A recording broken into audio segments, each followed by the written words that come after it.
He's not a bat, he's a man who fights crime. And we're gonna watch him fight for a minute at a time. With John and Niall and a guest who doesn't rhyme. It's Bat Minute!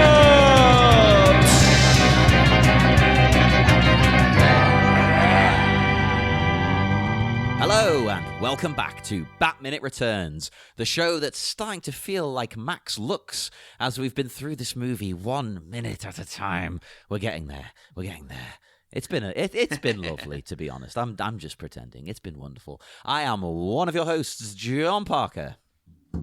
I am the other host, stumbling and spewing bile on the way to the end. Niall McGowan. Yes, and we are joined by a very special guest, the fresh-faced, the lively, the non-bile spewing Molly Bailen. Hello. Yes, you've got your own troubles with your own movies by minutes, so maybe I shouldn't assume that you're in good health. Because it takes a toll on the body and the mind.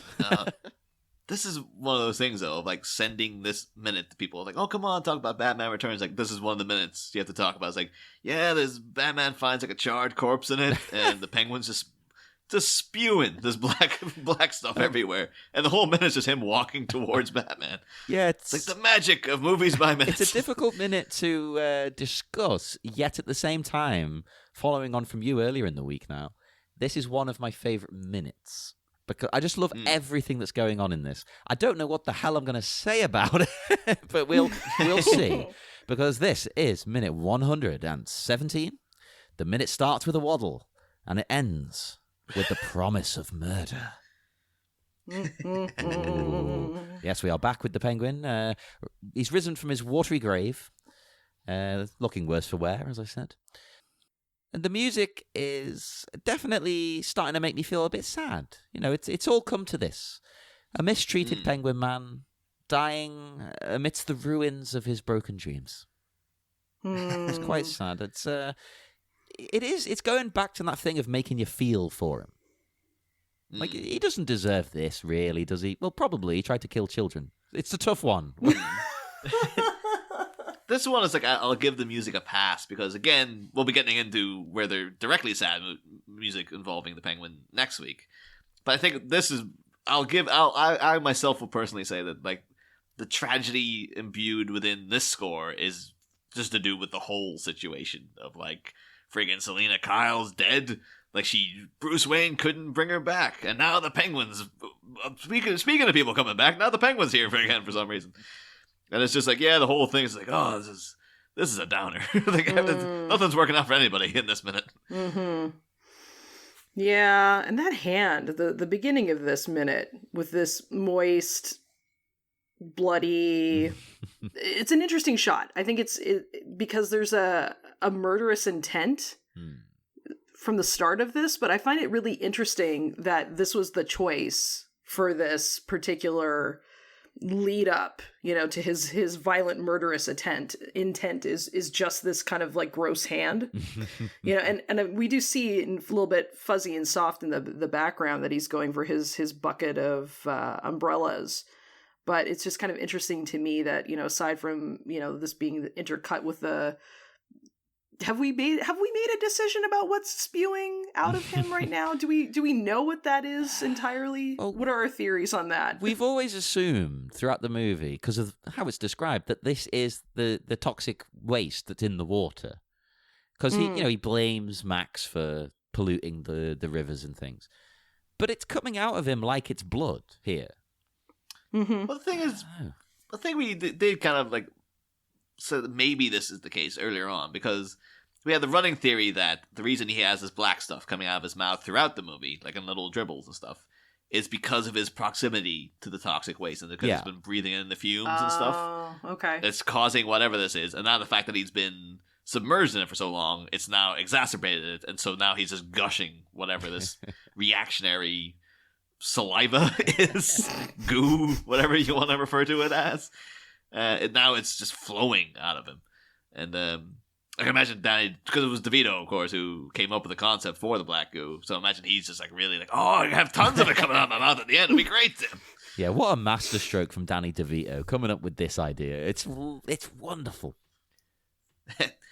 Though I do have to ask, like, so when was we saw the penguin like 2 weeks ago? So that's like 6 minutes that he's just been chilling underwater. Like, are we to take it that he's been just sort of hanging? Is he through his mutation? Is he also amphibious that he could remain submerged in the water for 6 minutes without him coming up choking for air? Has he also been bobbing around, like maybe in the background? He's like, well, I'm not getting involved in this. I'll wait until everyone's gone. Well, an emperor penguin can stay underwater for up to 27 minutes. Oh, there you so go. we could argue that it... But this is the thing again. He's not actually a penguin. So I don't know how he would have that power. But again, maybe that's what they're doing is like, no, he is literally like a penguin. Like a penguin, he could do that. Yeah. Like that's that'll be a Wesley Schrick edition because, of course, the Dan Waters draft, the penguin doesn't die like this in this manner at all. No. But we'll get to that next week. But it could be that just like, oh, so you literally made him like a penguin man. I guess I'll go do some research on penguins. It's like, did you know that a penguin can stay submerged in water for like 27 minutes? So maybe he was just hanging about back there, just like, yeah, just gonna sit and mope underwater for a bit. Yeah, just had a Little Mermaid moment to himself under there. I do know that there are some deep free divers, who don't, put on the scuba gear, who can, over time, after doing that repeatedly, have similar lung capacity to aquatic mammals. Ooh. So it is possible, and I'm, again, making a stretch here, that if he spent the majority of his life underwater for long periods of time, though he may not have gained the physique of a swimmer, well, that's what I was thinking. He might have gotten the lung capacity, and maybe that's possible. Maybe I'm just being a bit harsh here, but I would assume to develop that, you would probably also need to work on your general health. You'd have to be in quite good shape, right? Well, you never know. It could be like, for all we know about the penguin, maybe he was in, like, his mutation is this body shape, but maybe for his body, he's in perfect functioning order. Yeah, maybe this is. It could have been like, it could have been to that point, and like, we know that he was a circus act at one point. He was the strange exotic bird boy. He got the nickname the Penguin, so maybe part of it was like he's like a penguin boy. And they always, one of his things was like, yeah, he could go underwater. Maybe they had him in a big tank and he swam under and did jumped up and ate fish and stuff. And you never know what. So maybe he did actually have he's trained his lungs to be able to withstand long periods of time. And it could have been like, we made fun of when he fell into the thing. You hear, before he hits the water, you hear him going like, "Whoa!" And it sounded a bit funny. But it could have been, in retrospect, that was him going like breathing in. Because he knew, like, I'm about to hit the water. And then he's just like, I'm gonna hang out down here for a bit, and I'm gonna wait for everything to die down. Then I'm gonna come back out. That's true. And then he's just like, "Oh crap! I'm also in this toxic waste now." Again, you think the reaction to the toxic waste would be like, "I need to get out of this water right now," unless he was unconscious, which he could have been. But then, if he was unconscious, how did he hold his breath, etc., etc. Oh God, no! You're opening a can of worms here. It could be. That wouldn't surprise me if he was just like, he did pop up for a bit and he's like, oh, they got something going on. I don't want to get involved in that. Well, it's kind of respectful, actually, just to kind of let them work it out. Like, I'm not going to get involved. You guys seem like you have a thing. Yeah. Aw. It's he's like, oh, I'd be so embarrassed with Max as well. Like, I think he thought I was such a badass. And then now everything's gone balls up. Because I don't want to show up and be like, yeah, I guess I kind of failed there, Max. But well, it's like, he must respect me so much, this Max Shrek guy. Well, as our hero, Batman here, looks for Selina, he can't really see much sign of her, but instead, he does find an absolutely absurdly hilarious skeleton of the now deceased Max Shrek. I also love before he does it. It always reminded me as a kid. He appears to move across a big sheaf of wallpaper and a coil, the nozzle for a vacuum cleaner, which that's just what it looked like to me. When I was a kid, it's like, that's like when I go into the airing cupboard to get out stuff. To go through all your crap. Everyone has a crap cupboard. Yeah, that's where you stick the Hoover. Just bung it in there. Well, yeah, every time I moved it out of the way, I was doing it in this Batman fashion. This skeleton, though, oh my god, what the hell is this? I love it and hate it in equal measure. It's maybe a bit too cartoony even for this film, but it's hilarious.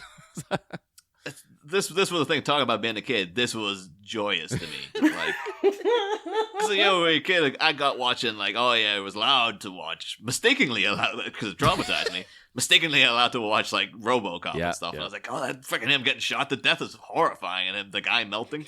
But RoboCop was one that's like, oh yeah, I got to watch that, like, in secret, because you weren't supposed to be watching it. Mm-hmm. But this is a movie, like, my parents flat out handed me the VHS. So to get to see that there's a charred corpse at the end with its eyes sticking out and stuff was like, this is amazing. It's the greatest film ever made. It's so ridiculous, isn't it, that this has happened? The main question, of course, we got to ask is, like, who got to keep that? Oh, that's a note I'd written, right? I researched. I tried to find what's happened to the prop, and I couldn't find anything. Surely somebody still has this thing. Look at it. Yeah. I mean, if I was Chris Walken, I'm taking that. Like, Yeah. Just have it in your living room, like sat on a chair. It's like that big portrait of me with that guy playing my kid. I'm taking that, and I'm taking that corpse. And you know what? I'm keeping the cool black and gray striped suit as well. Yeah, I mean, it's Chris Walken. You do not argue. Yeah, yeah. Although at the same time, because this looks like something from like Return of the Living Dead or something, they could have literally walked across the other studio, got like put the Walken wig on it, and stick it there. Can we borrow this for 5 minutes, please? It's like it's got big bug eyes. Chris Walken has big bug eyes. So there you go. I was like, his eyes don't bug that way though. Oh, I was devastated at getting no information because it's around this time last year, maybe a little bit before, where I got all that information about what happened to the gargoyle. Sorry, the grotesque. I found out who owned that, and I was hoping to have a repeat. I was hoping to pull it off again with my snooping. But no, I've failed you, listeners. I do love the fact as well, like, that's if you get electrocuted in Gotham, you're screwed. Because, like, remember that guy got freaking turned into a charred corpse by the Joker through a hand buzzer in the first movie? Mm-hmm. That's exacerbating the idea we had back then. It's like, how is this buzzer so powerful that it can do that to it? Because Max Schreck was getting the full wattage of, like, an underground friggin' electric system thrown through him. And he doesn't look as bad as that guy looked. He got to keep, like, this Shrek gets to keep his eyeballs and his hair. So whatever the Joker had in that buzzer was more powerful than the electric system underneath Gotham. Joker's hardcore, man. Yeah. I also love the look on Batman's face because even he's kind of taken aback. He's a bit shocked, like, oh, whoa. Oh my god. I wasn't expecting that. It did also remind me, too, because I got, I don't know if I ever did bring this up on the show before. I've mentioned it on some shows, but because my grandfather died at 101. Whoa, by the same method? Well, that's the thing. Like, way back in the 60s, he used to work for, like, the Electricity Council, for like, the Donegal, council and stuff. And so he had to keep all, like, the, basically the electricity for the town going. And at one point, I remember my dad telling me, like, yeah, he, again, this is like mid-60s or something, and he lived for like a 50-odd years after this. Yeah. He walked in, it was a room full of just like pylons and stuff. They're just, radiating electricity. You have to wear all rubber when you walk in. And I think he wandered in one time and just, like, there was a surge, and he got hit by, like, over 100 volts, basically. Whoa. And he was just like, and they came in and found him just like on the floor, just like unconscious because he'd just been like horrifically electrocuted basically by the electricity supply for the entire town of Donegal. And, wow. Crap. Yeah, and after that though, he did have like third degree. He had like, I don't know if third degree. He had at least second degree burns. He like really, really severely injured. But he survived to 101. So I guess maybe it kind of kickstarted him again. He's like, oh yeah, you got a whole new lease of life now after getting this electric shock. But he did also resemble this model of Max Shrek, though, which is why I was perpetually terrified of my grandfather. But no, he didn't. No. This has actually all been based on the story of your grandfather. It's like Tim Burton's just like, I don't know what this movie's going to be, but I'm going to work in that one guy in Donegal getting electrocuted. Oh, and you're still getting royalties to this day, aren't you, your family? I do love the fact that, like, because Bruce sees it and he's like, he does have a look of like, oh my God. It could be, oh my God, that's disgusting, this jarred corpse. Or it could be like, Selina's not here. Like, why am I confronted with just him? But I do love the fact then that he just sort of he keeps going. So I like the idea that he just like kind of picks up Max Shrek's corpse and just throws it aside. It's like, no, she's back here. What's going on? It'd be like that bit in, I don't know if you guys have seen the Tommy Knockers. Like yeah. I actually haven't read the book. I've seen the miniseries.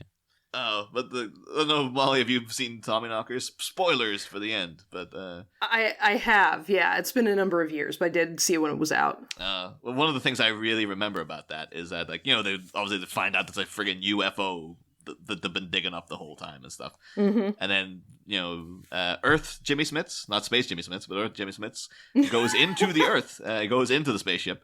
But he's not he becomes Space Jimmy Smits because he flies the ship out. But that's going to be, people don't listen to Star Wars Minute, they're not going to get what I was talking about there at all. But yeah, he finds that, like, to steer the ship, there's all these alien corpses, these dried up alien corpses in these little kind of psychic helmets on these little dishes things. And at one point he decides, I'm going to take the spaceship out. And so he just, like, goes over and yanks one of the aliens down, and it's the most blatantly obvious, like, rubber corpse of an alien ever. Oh, yeah. And it's just Jimmy Smith just yanking this thing down, throwing it aside. And I just really wish that was what they had done with this, where it's just, like, Shrek, just, like, that's that thing, Batman's like, get out of here, just throwing it, throws it behind him and it hits the penguin or something. That would have been great, actually, if he could have just, like, hucked him at the penguin. Yeah. Oh yeah, the penguin actually starts shooting at him. Batman picks up the corpse to deflect it. Just throws it.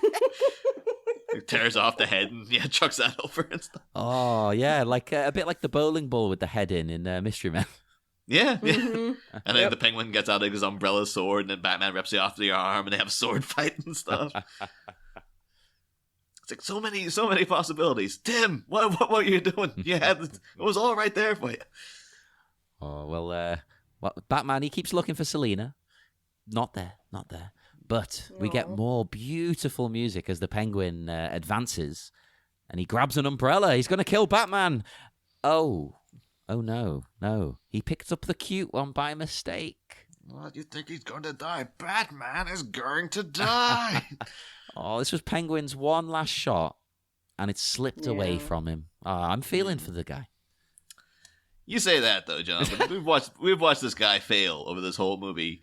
If he had got a friggin' umbrella that shot a nuclear bomb, he would have balled this up. Like, I had no faith in the Penguin succeeding in killing Batman at any point in this movie. If it was the gun one, he would have won here, but no, it's the kids one, the mobile that he was going to lead them with into the toxic waste. It's the wrong damn umbrella. Oh. I always thought he did it deliberately, like throughout all my life, right? I thought, he picked that one up deliberately as like a sweet way to bow out. But no, I never understood what he said next until I looked at the script for doing the show. Because he says, I'll murder you momentarily. Like, so he's still planning to get the other one and shoot Batman. I genuinely didn't know. And he's surprised that he got the cute one, as he calls it. So, it didn't take anything away from this moment, but it completely changed how I viewed it. I thought he was just being kooky. Yeah. I have to ask Molly, of all the penguin umbrellas that we were showing earlier in the movie, do you have a favorite amongst the ones we saw? I've always been, there's a black and white one when he first meets Shrek. Hypnodisc umbrella. Yes. Yeah, where he's like, is something going to happen here? And he's like, no, not really. Maybe it'll give you a headache. And that just, like, cracked me up because he has all these different, tools and the flying one, et cetera, et cetera. But that always just kind of cracked me up because it was kind of like it was just a ridiculous moment. one thing that really sticks out to me in this scene, though. It's so the last time we saw the Penguin, he was confronting a masked Batman. And now he comes out, and there's a guy standing in the Batman outfit, but he ain't got the mask on. I wonder, does the Penguin recognize who this is? Does he that's Bruce Wayne? Yeah. Or is he just or does he have a kind of he's wearing the rest of the outfit, I guess this is Batman, so I'm going to kill this guy. Or it's clearly Batman, and he knows it's Bruce. Now, I think it doesn't surprise him at this point. I think, because we never, I would have liked if there was had there been an interaction on the campaign trail between Oswald Cobblepot and Bruce Wayne. Say when he was meeting with Max Schreck that one time, had Oswald been there to kind of defend his good name or something. And then at the end it could have been I knew it. I should have known it was friggin' Bruce Wayne or something like that. Or he could have come out and been Bruce Wayne, why are you dressed up like Batman? And then Selina's voice echoing down, yes, Batman, you moron. That's such a good point, because it's completely unacknowledged. And I've never thought about that, but until now you're saying shouldn't there be some sort of oh, I see you, I know you, I recognize you, some sort of something. And he's just oh, it's the guy in the bat uniform. No, we're good. I'll bump you off too. It's totally cool. There isn't an acknowledgement of that. They could have gone the whole big thing of been if you recognize him, oh, you're the rich boy, I could have been like you. They could have gone into blatantly explaining the subtext in the movie, I do come from a blue blood background, but you had all the breaks that I never did. So maybe we should be thankful that they just no, he doesn't have to acknowledge it, because then it would have been too heavy-handed, maybe. But it's I do think though there should have been just a little bit of oh, it was you, that kind of thing. Because even in the Sam Hamm draft of the original Batman movie, the Joker takes off his mask and he's oh, you're the rich boy. What do you know? That kind of... I think Penguin's got too many other things on his mind at the moment, though. Come on. It's not really the first priority for him. It could have been he's so busy he comes out and he's yo, did you see where Batman went? Oh, that would have been good. That would have been amazing. And it would have lightened the tone, because he's trying to be cute and funny and quirky, but I'm getting sad. I'm really upset. I don't want him to die. Yeah. Aww. Oh. He is. The thing is, he's getting the drop on Batman too. Again, what you were saying last minute, Molly. Bruce has been very slow and ineffectual here. Yep. The Batman we all know and love, but this guy, he's not been subtle. The Penguin, he's walking along going, and stumbling along his way, and Bruce is so engrossed in looking for Selina, he doesn't notice that there's a guy right behind him who's about to try to kill him and stuff. Well, that's what it is, though. It's Selina. Just Selina's mere existence, or now non-existence, is what he's fearing. It's completely changing his personality. It's clouding his mind. It's distracting him, which some would say is a good thing. He needs something else in his life. But in this moment, it's not helpful. He didn't learn from the last movie, though, because I guess in his head as well, he's oh, the Penguin fell into a thing. That's the end of him. Whereas, Batman, your last main villain fell into a vat of chemicals at the beginning of the movie, and he came back. And then even at the end, you punched him off a friggin' church, and it turned out he was still alive underneath. Don't assume that he's dead. Always go and check, make sure. If anyone's going to make sure that someone's dead, it's this version of Batman. Yeah. Yet he doesn't do it. But the thing is that, I know you're getting depressed, John, with all the music and the slow plodding demise of the Penguin. But make things even a little sadder as well, because it's one of the last minutes we got with Danny DeVito. After all this time, we're going to have to bid fair adieu about 2 minutes' time. To Danny D. We love you, Danny. Yeah, but one thing I should bring up that just hasn't come up before is an interesting little quirk I know about Danny DeVito. And probably a lot of people know about him too, because he's very vocal about it on talk shows and stuff. Is that he has an ongoing art project called Trollfoot that he takes part in, where on Instagram and Twitter and stuff, wherever Danny DeVito is, he will take a picture of his bare foot.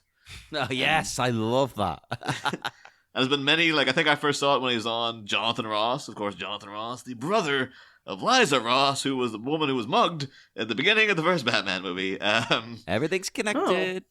Yeah, I remember he was on an interview with him, and he took off the shoe and sock on stage and like put his foot up next to Jonathan Ross's face, and was just like, "I'm taking a picture. This is a new one." I think he's done it with Jimmy Fallon as well, where he just comes on and is like, "Yep, gets the foot out." But if you Google Danny DeVito troll foot, countless pictures of this guy so happy that he's doing it too. Like he always looks like he's on top of the world, taking a random picture of his bare foot. There's ones of him doing it with Charlie Day, and It's Always Sunny. I think it's the episode with the psychiatrist, because you can see her in the background and stuff. There's one of him doing it with a little cat. There's a little cat nuzzling his toe. There's photos of Danny DeVito doing it like he's got like string cheese attached to it or something. This is getting into like fetishy stuff now. You didn't realize till you started describing it. There's a very intimate looking picture of Michael J. Fox, and it looks like Susie from Curb Your Enthusiasm. And it's just Danny DeVito's toe beneath them. He's obviously kind of done it because they're not looking at him; they're clearly talking, and DeVito's just like clandestinely snuck his toe into the photo or something. As you do. That's awkward, man. That's really weird. Yeah, there's ones of him with friggin' foot by Ed Norton playing a guitar, like a whole bunch of this random pictures of Danny DeVito's foot just up near people doing it wherever and stuff. So apparently it's an ongoing project. I don't think there's any real point to it, but as I said, Danny DeVito really loves doing it. So I think he even did it with he's in that video with One Direction. I think there's a picture of like Danny DeVito's foot with One Direction. Yes. Perfect. That's where they should be anyway, under our feet. So I think of one thing we could do, and never want to ask the internet to go and bug anybody, but if we could get like a hashtag going, or if every person who listens to the Bat Minute could go on Danny DeVito's Twitter and just ask him to do a troll foot picture just of his like foot next to like the show logo or something. Yes, that would make my life. Just to have that. He doesn't even have to listen or send any audio. Just that.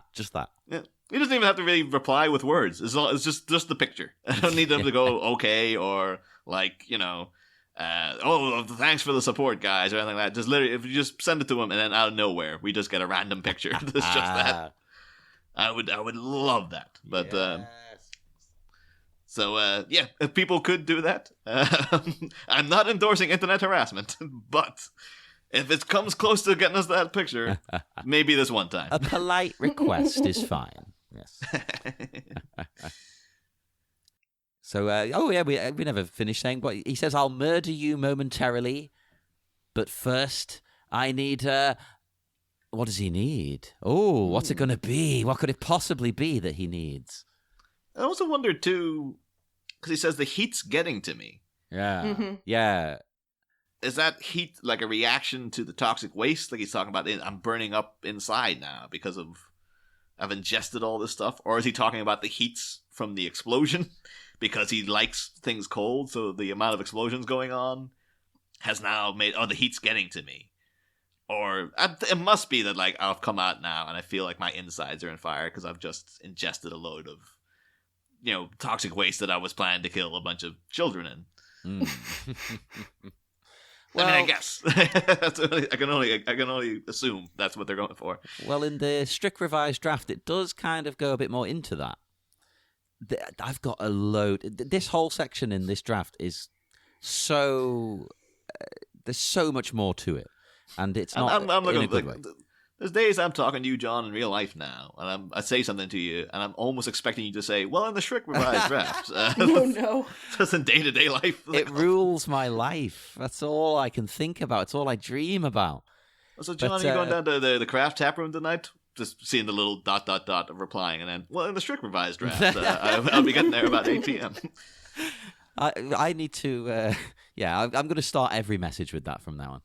But no, it doesn't explain it as such. But the Penguin says, "Gotta crank the AC, stuffy in here," and he says that to no one. Kind of just point out, he says it to himself, and he goes over to the equipment over there because Batman's in a slightly different position, and he starts trying to use the air conditioner and turn it back on because I think it's gone off. because of the explosions and things and the power, you know. So I would say, at least in the draft, it's suggesting that it's just the temperature that's hot, and he needs to get the AC back on, but it can't. And it's got more dialogue as well, because Batman sees him, and Penguin turns around and says, "Without the mask, you're drop dead handsome. So drop dead." And then he pulls the umbrella. Oh man, that's pretty cool. I'll be honest. I mean, I was just like, why does he say drop? He's like, oh, I can't say gorgeous. Like, can I call Batman gorgeous? Like, the phrase is drop dead gorgeous, isn't it? So you could say that. But there's nothing wrong with saying that. He's a good looking guy. Yeah. Of course, the movie Drop Dead Gorgeous stars Kirsten Dunst, who also starred in a little movie called Bring It On. I'm bringing it back. We're going back to this. Well, the Penguin does even more in the draft as well. He reaches down for the other umbrella, but Bruce has already got it in his hands. He's got the gun umbrella. So Penguin goes, "Hey, you wouldn't blow away an endangered bird." I quite like that. Yeah, I'll give him that. Yeah, that's a pretty good one. And then he starts waddling away as Batman aims it at his head, which is quite intense. And Penguin says, "You wouldn't shoot me in the back, would you?" But he doesn't have to, because the Penguin collapses as he walks away. That's again, though, what we know of Batman from that first movie is like, you wouldn't punch a man with glasses, would you? Yes. Yeah. He would shoot an endangered bird in the back of the head. Maybe that's why they cut that. It's just like, okay, we can have this Batman killing people. We can't have him about to shoot a guy in the back of the head. He's like, it just makes him a real dick, basically. That's a bit much. Yeah, and why would he need Penguin's equipment to do it? Yeah. This seems really kind of, off-brand. It's like you've got a whole tool belt full of gear. Surely you have some gadgetry that you can sort the situation out. You'd think so. Know? It's just rubbing salt in the wound. It's like in wrestling. If they want to insult the other wrestler, they'll hit them with their own finishing move. Oh, funny. It's the same thing. I'm going to shoot you with your own umbrella in the back of the head. That's kind of like, though, this finale then. Because you could be like, oh, maybe they wanted to give Batman a bit more to do in the finale. Because after he, shot those bats at the Penguin or whatever happened there, we never really sussed out what was going on there either. No. He kind of becomes like Indy in Raiders of the Lost Ark. Like, everything that happens now within the sewer would have happened without Batman anyway. Like, the Penguin would have died, and Selina would have killed Max Schreck, and Batman's just kind of there. Like, he's and maybe that's supposed to be the underlying tragedy. It's like, yeah, this big hero with all his gadgets and whatnot, he couldn't stop Selina. And, it's not any big tragedy that the Penguin... Oh, the thing is, it's not a tragedy that the Penguin dies. It is, kind of, I guess. Again, with the music and stuff. But yeah, maybe they're like, oh, he needs more to...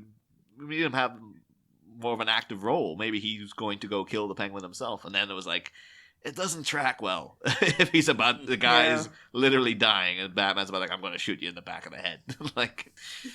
Just a tad dark, I think. Yeah.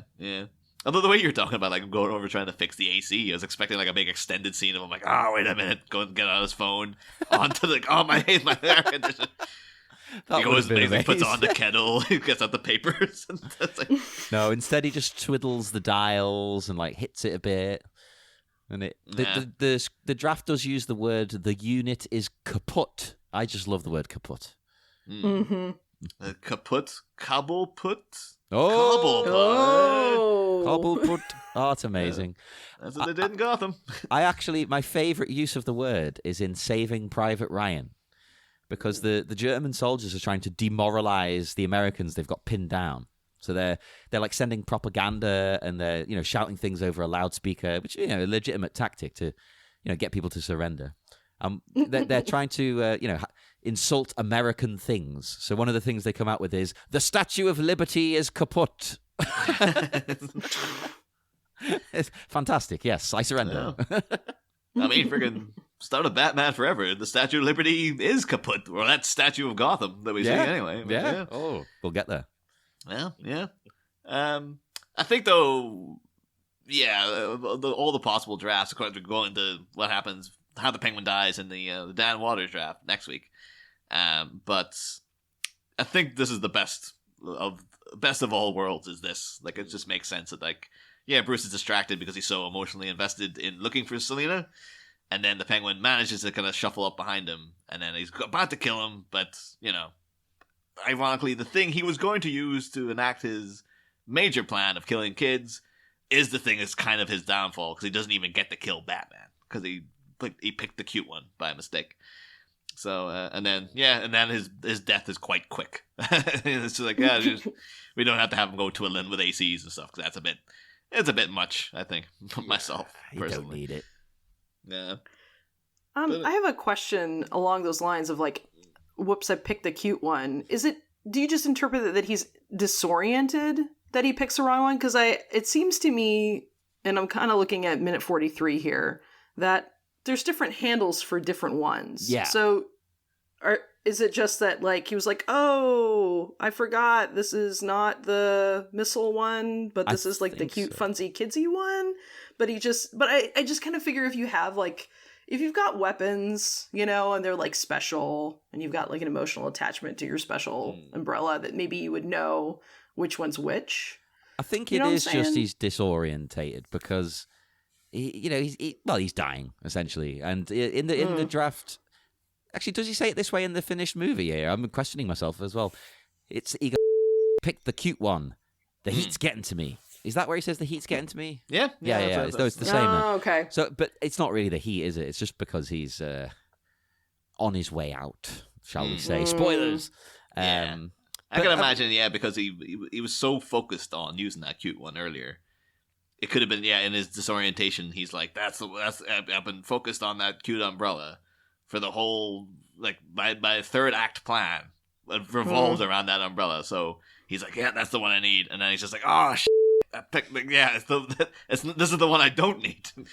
So close to victory. Yeah. Or it could have been like, somebody maybe he's been, this is the week that the cleaner is off down the sewer, and like they would usually arrange his umbrellas in a certain way. So it's like, that's usually where the friggin' like the nuclear bomb umbrella would be. But damn it, no, they put the friggin' cute one in here instead. Just needs better labeling. Yes. He's just like if I survive this, I'm gonna go up to that red triangle gang. He's like, don't mess with my umbrellas. They were in a certain order, and now look what happened. I told you, damn kids, to leave my umbrellas alone. It's like the deleted scene of like all the clowns playing with the umbrellas when the Penguin's not there and stuff. Because they've got to. When he's out, they're like, can we mess with his umbrellas? He's got like a sword one and stuff. We can play with it. There's nothing else to do in the sewers except mess around with the trick umbrellas. Mm-hmm. But that's all the notes I have for this minute in terms of the content of the minute. Do you guys have anything else you want to bring up? No, I think that's everything I've got. Yeah, well, because at the end of the week we always ask about people's history with the movie. So, Molly, do you have any fond memories of Batman Returns and when you first saw it or anything? I don't know that I saw it in the theater, but in general, if you would have asked me like what my favorite movies were, when I was a teenager, the Batman series would have been like, yes, like it would be like that and Spaceballs. So I have a real affection for the Tim Burton series, and I think, and I just love Tim Burton in general. I love Beetlejuice, and I love like really classic Tim Burton, and it's interesting in seeing this and preparing for these minutes, just how close I see, Nightmare Before Christmas connected to this, and just having, because I know that this wasn't really well received when it came out in comparison, but no.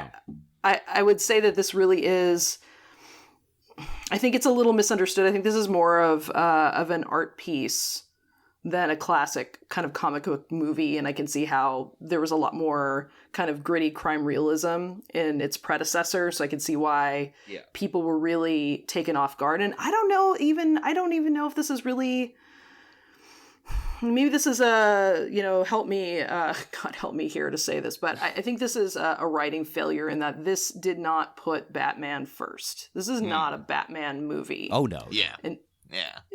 And I think that's the other, issue with this, that this is almost like if you were to film Batman having an off week. Like, remember that, like, crazy Christmas in 1992 that was a little messed up where, you kind of didn't do your job very well, but, you just sort of, like, made it through?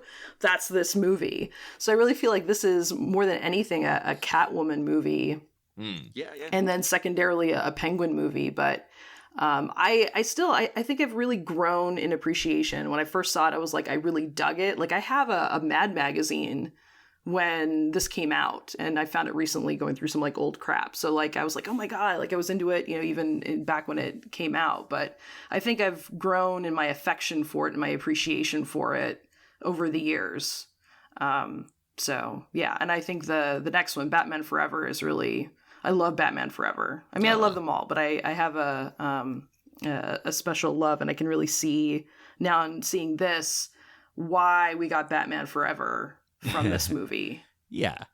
I mean, this is my favorite one, but I can understand why they might have objected to it, the studio and whatnot. I still have a thing though. It was like, as much as I love this movie, I'm still like, I just love that first one so much. Me and John, and actually Neil Brown of the Mogwai Minute, there's a screening of this coming up in Liverpool. Neil's coming up to watch it with us. And that's awesome. But I'm so excited. I can't wait to see that first one on the big screen. I'm like, oh, it's just good. Just even the opening credits, I'm like, I just can't wait to get in there. Whereas, like, if this one was on, I'd be like, oh, yeah, I'll go see that. But I wouldn't have the same level. Like, I can't wait to get into that. But, no, this one for me. I mean, I love the first one, don't get me wrong, especially after we've gone through it. But I think I would fare better at the quiz they're doing afterwards if it was this film. I think, as I said before, though, because I was at the quiz they did for the Alien screening, and there was very little to do with the movie in the quiz. So, though you'd think we would walk away with this Batman quiz, it could turn out that there's very little to do with actual Batman trivia in it. So, wish us luck, people, to see what happens. Yes, if we fail you all, it's not our fault, it's the questions. Yeah.